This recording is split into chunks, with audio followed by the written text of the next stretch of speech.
First off, I get it. I get the anxiety and maybe even the pain you feel trying to make enough money to turn your writing into something that'll sustain you and your family.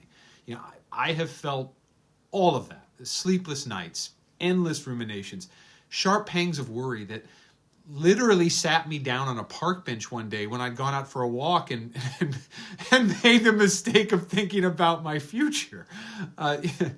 When I was laid off in 2020 from my big salary job at ESPN The Magazine and ESPN.com, I was the sole breadwinner for my family of 6. My wife and I, our 3 kids, and my retired mother-in-law. The safe route back in 2020 could have been finding another job in corporate media. But another job at another magazine or news site just felt like jumping to yet another melting iceberg. The safe route could have been maybe writing books in the margins of the day while working some 9 to 5 in an adjacent field, PR or academia. But both PR and academia felt like death. And I didn't want my kids to have to bear witness to that misery every day. Plus, academia pays less than journalism, and PR has its own corporate downsizing. So where did that leave us? Well, my wife and I decided in the end that I should bet on myself. What did that look like? I'd write the books I wanted, the magazine pieces I wanted, but I wouldn't just be some freelancer. No, I would create a business of my creativity, and I would become an entrepreneur.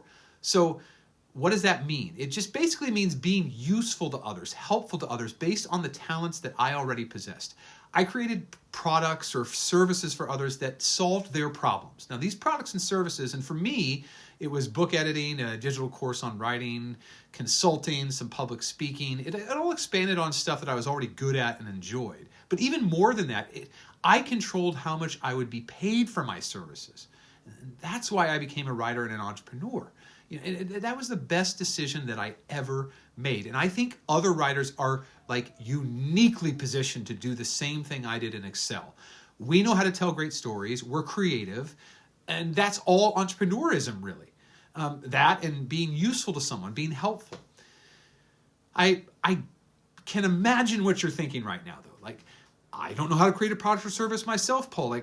How would you do that? Well, guess what? Neither did I. I didn't know how to do any of that stuff in the beginning. But I can tell you from firsthand experience that it's way easier than you think. It takes less time than you think.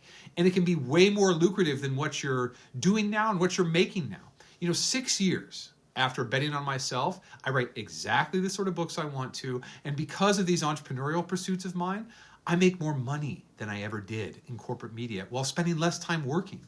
Last year's revenues, for what it's worth, were a touch north of $330,000. And I say that to you because I just want to share something. I am not special. You can do what I've done. In fact, that's why I've created this Writer Entrepreneurship Bootcamp. I want to teach you how to take your existing passions and talents as a writer and turn them into something that the buying public is begging to pay you for. Your thing is going to be particular to you. Whatever product or service you can create that complements your writing and is an outgrowth of that writing, really. But that's what I want to help you do. I want to help you figure out what that thing is and show you how you can make money from it too. Look, it is actually a great time to start. There have never been fewer barriers to entries to try something like this than there are right now. And you are uniquely positioned to excel at this thing. You just don't know it yet, but you can learn it. So let me teach you.